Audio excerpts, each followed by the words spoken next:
ಕಾಲ್ಗೆತ್ತನ್ನು ಕಾಲಿಂದ ಬಟ್ಟೆಯೊಳಗಿಸಬಲ್ಲೆ, ಹೊರ ಸಿಡಿಲ ಬಡಿತವನ್ನು ಬರೀ ಮುಷ್ಟಿಯಲ್ಲಿ ಹಿಡಿಯಬಲ್ಲೆ. ಆದರೆ ಈ ಮಾತೃನಿಂದನೆಯನ್ನು ಮಾತ್ರ ಸಹಿಸಲಾರೆ. ಅರ್ಜುನ, ನನಗಿದ್ದ ಮೃತ್ಯುದೇವತೆಯನ್ನು ಬಡಿದೆಬ್ಬಿಸಿದೆ. ಮಾತೃದೇವತೆಯ ಪಾತಿವ್ರತ್ಯಕ್ಕೆ ಮಸಿ ಹಚ್ಚಿ ನಿನ್ನ ಚಿತೆಯನ್ನು ನೀನೇ ಸಿದ್ಧಪಡಿಸಿಕೊಂಡೆ. ನಿನ್ನ ರಕ್ಷಣೆಗೋಸ್ಕರ ತ್ರಿನೇತ್ರ ಒಳಗಣ್ಣೆ ತೆರೆಯಲಿ, ತ್ರಿವಿಕ್ರಮನ ಸುದರ್ಶನವೇ ಅಡ್ಡ ಬರಲಿ. ನಿನ್ನ ಸಕ್ಕಿನ ಮಾತುಗಳಿಗೆ ತಕ್ಕ ಉತ್ತರ ಹೇಳಿ ನಿನ್ನ ರುಂಡ ಮುಂಡಗಳನ್ನು ತುಂಡರಿಸಿ ಚಂಡಾಡಿದರೆ ನಾನು ಚಿತ್ರಾಂಗದೆಯ ಮಗ ಬಭ್ರುವಾಹನನೇ ಅಲ್ಲ, ಬಭ್ರುವಾಹನನೇ ಅಲ್ಲ.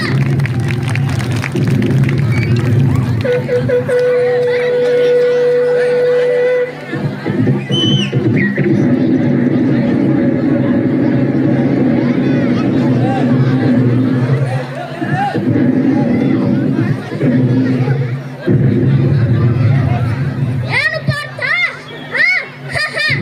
ಕೆಂಗಣ್ಣಿನಿಂದ ಕೆಕ್ಕರಿಸಿ ನೋಡಿ ನನ್ನನ್ನು ಗೆಲ್ಲಲಾರೆ. ಈಗ ಶಕ್ತಿ ನಿನ್ನಲ್ಲಿಲ್ಲ. ಪರಮ ಪತಿವ್ರತೆಯನ್ನು ನಿಂದಿಸಿದ ಮರುಕ್ಷಣವೇ ನಿನ್ನ ಪುಣ್ಯವೆಲ್ಲ ಉರಿದು ಹೋಗಿ ಪಾಪದ ಮೂಟೆ ನಿನ್ನ ಹೆಗಲ ಹತ್ತಿದೆ. ಎತ್ತು ನಿನ್ನ ಭಾಂಡೀವ ಓಡು. ಪರಮೇಶ್ವರನ್ ಕೊಟ್ಟ ಆ ನಿನ್ನ ಪಾಶುಪತಾಸ್ತ್ರ. ಶಿವನನ್ನು ಗೆದ್ದ ನಿನ್ನ ಶೌರ್ಯ ನನಗೂ ಸ್ವಲ್ಪ ತಿಳಿಯಲಿ. ಅಥವಾ ಶಿವನನ್ನು ಗೆದ್ದೆ ಎಂಬ ನಿನ್ನ ಅಹಂಕಾರ ನನ್ನಿಂದಲೇ ಮಣ್ಣಾಗಲಿ.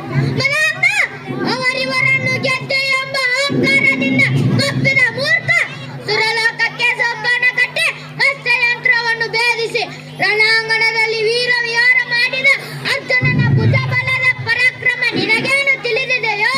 ಯಾರು ತಿಳಿಯರು ನಿನ್ನ ಭುಜಬಲದ ಪರಾಕ್ರಮ? ಸಮರದ ಆರ್ಜಿಸಿದ ಆ ನಿನ್ನ ವಿಜಯಗಳ ಮರ್ಮ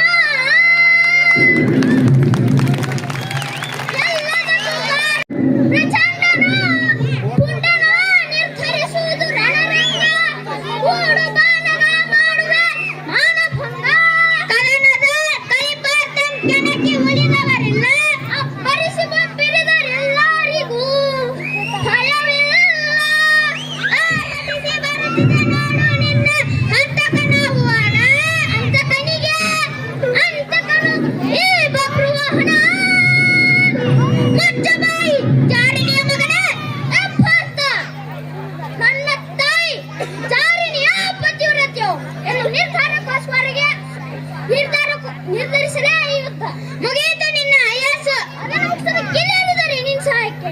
ಶಿಖಂಡಿನ ಮುಂದೆ ನಿಲ್ಲಿಸಿ ಭೀಷ್ಮನ್ ಕೊಂದ ಹಾಗೆ ನನ್ನನ್ನು ಕೊಲ್ಲೋದಕ್ಕೆ ಇಲ್ಲಿ ಯಾವ ಶಿಖಂಡಿನೂ ಇಲ್ಲ.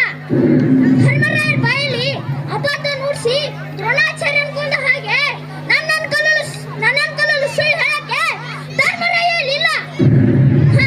ರಥ ಚಕ್ರ ಮುರಿದಿದ್ದಾಗ ಕವಚ ಕುಂಡಲಗಳನ್ನು ದಾನ ಪಡೆದು ಕರ್ಣ ಕೊಲಿಸಿದಾಗ ನನ್ನನ್ನು ಕೊಲಿಸೋದಕ್ಕೆ ಶ್ರೀಕೃಷ್ಣ ಪರಮಾತ್ಮ ಇರಲಿಲ್ಲ.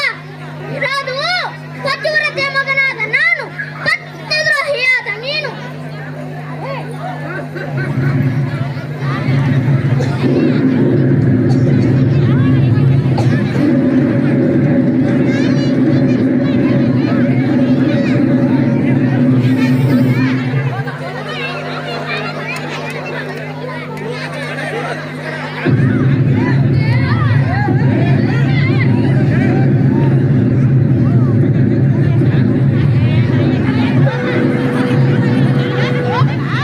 ನಿಷ್ಕತ್ವದ ಆಶೆಗಳ ಪ್ರಯೋಗದಿಂದ ಯುದ್ಧಕಾರರನ್ನ ಮಾಡಬೇಡ ವೀರ.